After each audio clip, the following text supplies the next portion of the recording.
Welcome to the January edition of At the Center. My name is Michelle Buman. I'm the program specialist here at the Iowa City Johnson County Senior Center, and I'm joined here with Barbara Buddin.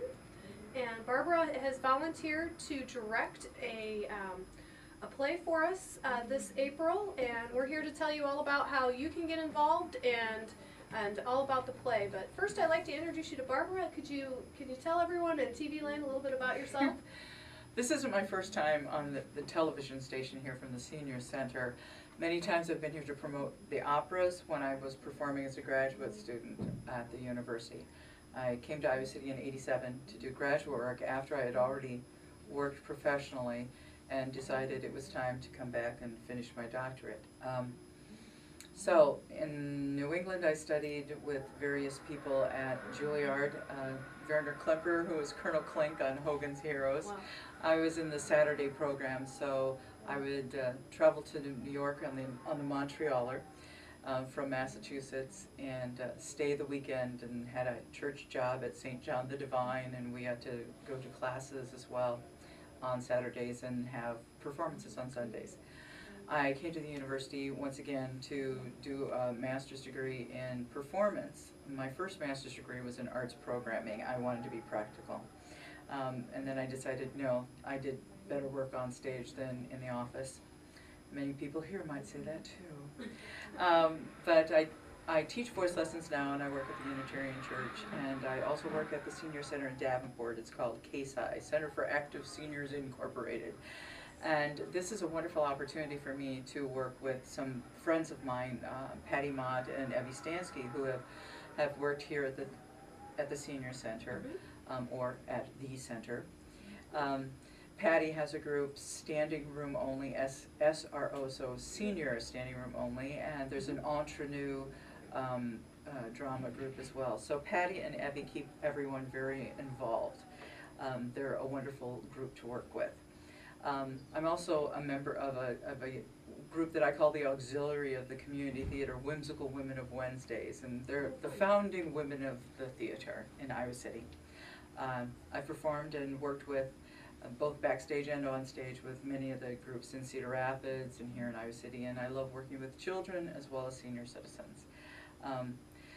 I also like taking scenes from small shows, or small scenes from big shows, and setting them just as a one scene opportunity for people to develop, get a taste of being in theater without having to do a 2-hour production. This is what I'm looking forward to with Enchanted April, to do something. There are many other plays.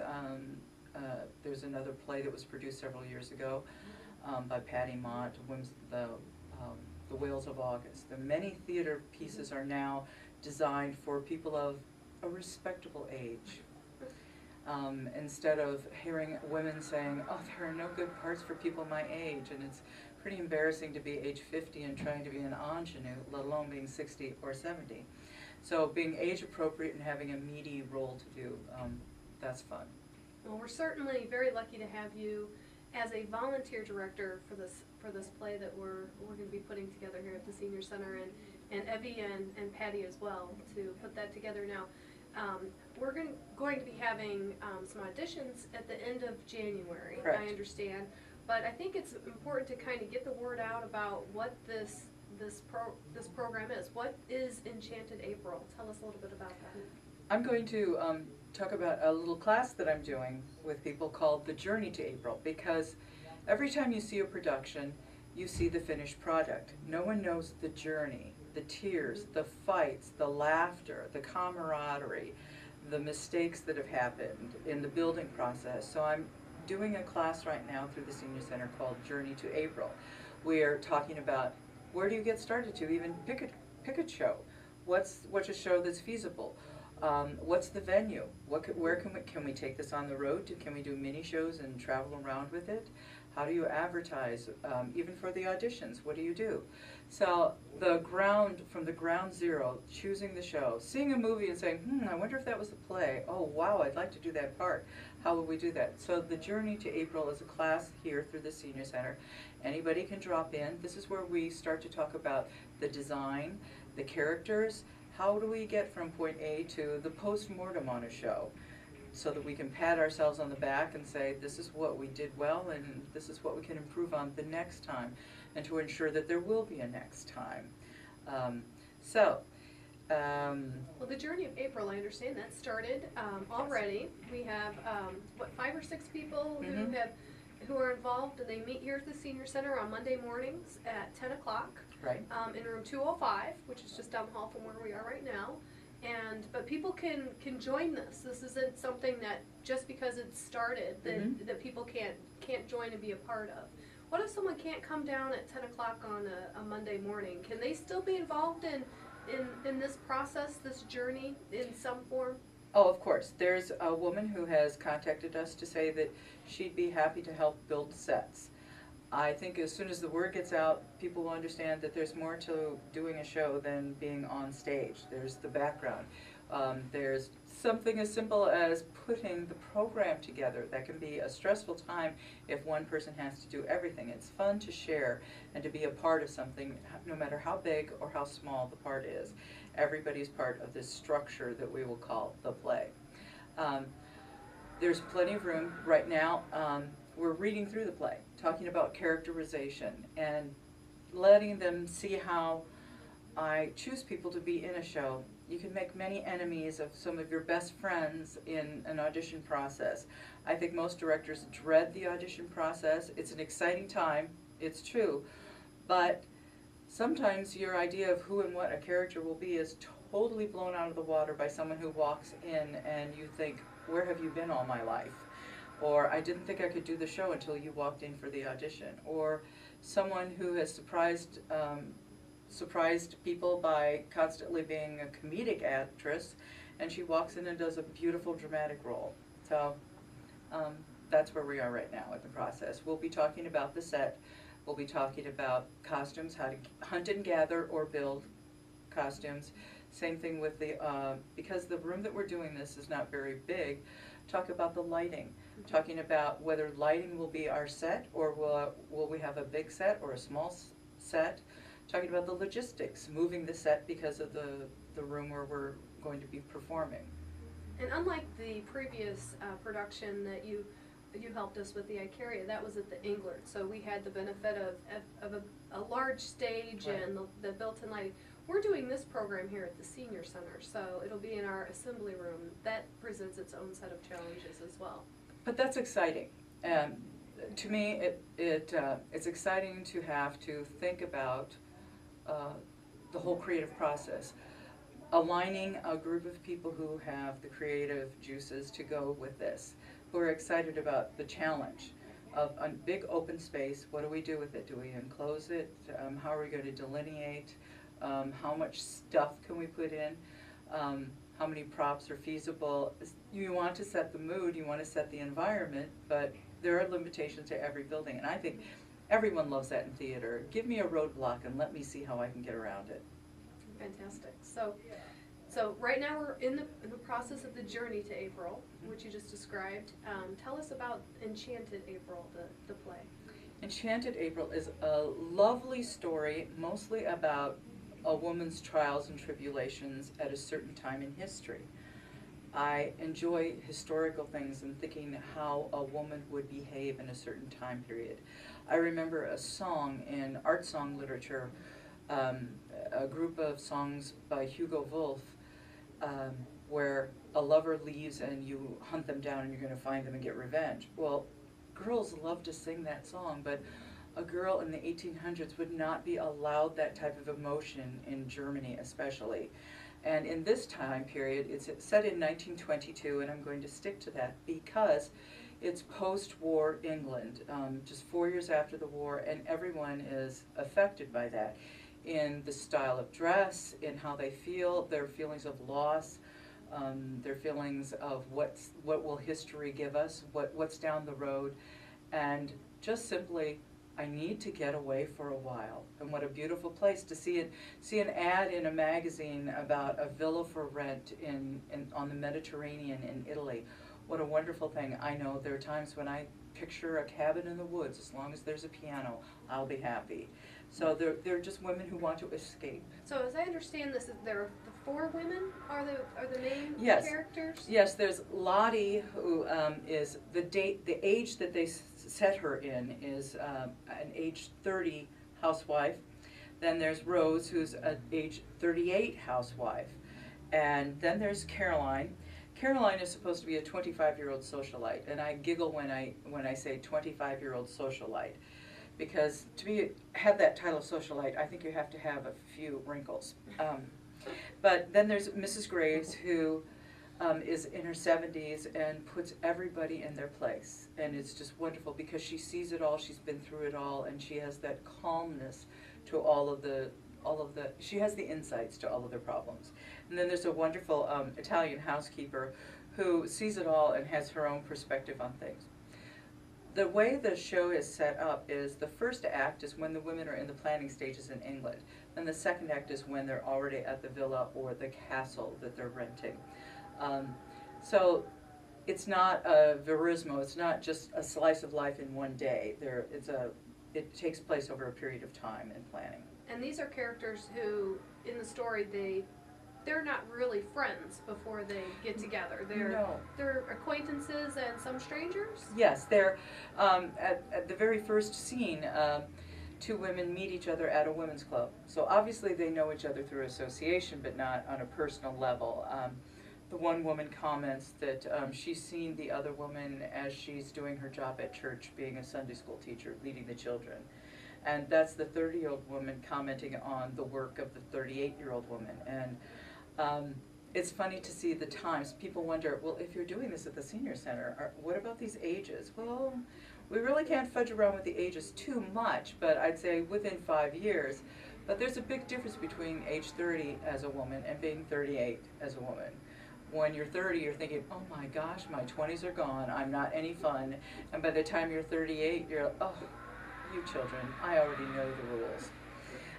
And the same thing with then as you associate with Caroline, she may appear to be silly to some people, but she has something to say as well. So we're going to be advertising for auditions soon, and that would be what, the last week in January? Yes, we wanted enough time for the rehearsal process, as well as time to get ready, for people to think about their springtime schedules. Let me give you the dates and the times. Starting January 20th, 6:30 to 8:30 here at the Senior Center, we'll hold our first audition. That's a Friday evening. Then to cover for people who don't appreciate coming out at night, 2 to 4 on the 21st. We also don't know in January what the weather's going to be. We always have to take that into effect. At this point in time, I don't have a set date for any callbacks, but we hope to announce by the 23rd, and absolutely by the 27th, because the next day is your birthday. We want you to have a nice birthday present. And this gives us a time to set up, like I said, because of the weather, because of the timing. And these are unpaid roles. These are volunteers we're looking for. Yes. We're looking for people who just love to act and be a part of the theater, and they need to memorize these lines, though. It's not, they won't have any crib sheets or anything. So right. we're really looking for people that are able to memorize, willing to memorize, and willing to come to quite a few rehearsals, from what I understand. Yes, we've scheduled quite a few rehearsals, but the issue is being able to rehearse during the day, because so many personal relationships between the women, between everyone, that it's important to be able to have encounters without the whole cast sitting around waiting to be on stage, but the individual characters to be there for each other. I can't stress enough when it comes to the memorization of things. There are ways of helping an actor to memorize, that it doesn't have to be a daunting task. I know a lot of people feel a little insecure about memorizing things, but there are ways to do that we will explore. I think repetition is reinforcement, and that helps so much without having it be rote or without having it be mechanical. I want it to be real, above all. So during the months of February and March and the beginning of April, people will be meeting here at the Senior Center in the evenings and during the day, just various times as it fits into everyone's schedule and of course the Senior Center schedule to rehearse. And then in April, we'll hopefully have the set, and I believe it's the 13th. She has her calendar, thankfully. Yes. Oh, you went right past April. Yeah, the 13th, the 14th, and the 15th we'll be having our dress rehearsals Yes, a here at tech the rehearsal. center, and that would include putting the whole scene and background up, and then the following weekend will actually be the production. This is something that I do in my real life, putting a set together and taking it down in a matter of hours. I work with the Stagehands Union, and we do this as a livelihood. And when someone said, well, you'll have to take down the set, we just can't do that. Of course you can. You just need to be creative in your set construction so that you know how to build a set that is easily foldable and put in a nice tight little space, like we do in the theater outside here, and put it in a nice big old truck. But to be able to have it be flexible so that the Senior Center can still operate. The other thing is, people will, I hope that there'll be this wonderful rumbling of excitement at that point in time when they're worried about all this set being constructed and then being taken down. I think that'll stir up some excitement. Great. Now, the price for admission for this play, I think, is pretty reasonable. I believe it said it's just $5 a person. Yes. So it doesn't get any less expensive than that. So we'll take donations, obviously, to help cover some of the costs. But all of the work that you're doing is volunteer work, and Evie and Patty and this whole Journey to April class that's putting this together. So the costs are pretty minimal. So hopefully the Senior Center will be able to generate some funds out of this whole ordeal. So, well, Michelle, what you're paid is enjoyment, camaraderie, self-exploration, just getting to know people, getting to try something that you may never have tried before, finding new things about yourself, or finding new things about other people through these characters. Anytime you're in a role, a lot of that is you. And it's fun to explore different parts of you. My thing that's the thing that's exciting to me is that these are people in the 1920s. Now, the 1920s in America, the Roaring 20s, were not exactly the same as recovering from the big war, or the Great War as it was called, in England. So it's a great exploration in history. a little history lesson for those. Well, there's a people. wonderful movie I'll put a plug in for, The War Horse. So I'm hoping that if people see that movie that comes out at Christmas time, We plan that. yes, that they'll start to see that time period and the way people react and the feeling of the world at that point in time. Great. So if people want to get involved and they wanted to come and just be involved in backstage, it's Monday mornings at 10, or to contact the Senior Center, myself, and I'll get them connected with you, and they can be a part of the Journey to April. Or if they want to be a part of the play, then they can come to one of the rehearsals. Now, let's say someone's out of town during the rehearsal, or not the rehearsal, but the auditions, and they're out of town for the audition. Do you have any way of getting those people involved, or Yes, how would someone go about that? If people are gone during the audition process, I want to make this as fair as possible. So if they need to be gone, they can contact us and make a different time that they can audition, and because of the other people involved, I can have 2 of the other staff members on the show read with that person, and we can get a gauge by that time. I would prefer that be done prior to that first audition in January, which is the 20th. Great. So prior to that, and I will be Sure. in town, so no Okay. need to worry about that. Great. Anything else that you think the people who are interested in this production need to know that I didn't ask? I think there's room for everyone, and I strive in an audition process to include everyone in a show. This is, when you're doing a play as opposed to a musical, there are fewer people within the cast. There are ways of sneaking people in here and there, a gardener, a waiter, there are ways of doing that. A maid, there are ways of doing that let people have a sense of ownership in the show.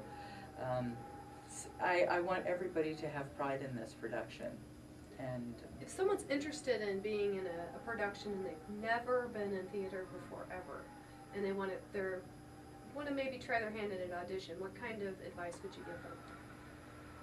to thine own self be true, and be very true to yourself when you're telling your background. Many people come to an audition and the director assumes that they've been in theater all their lives, and they were maybe in a high school production once, and it's been 50 years since they've been in something. It just means we have to dust off the cobwebs a little bit and get people back involved. The other thing is, no one needs to be flamboyant or dress into the part. I want to see the person, to see if that person will fit the character, as opposed to coming in a costume and trying to fit. I already have my ideas. In a way, that's kind of an insult to the director and the designer. They have their own feelings about this. Okay, so at the audition, you'll be giving them something to read, and, Yes. and then they read that, and then you'll get back to Yes. everyone that following Monday and let them know. One thing too about directing something that's happening in a senior center, for the auditions, I know I have my reading glasses with me at all times. Please bring your reading glasses, but we will make sure that you can read the scripts. They'll be enlarged so that you can see them.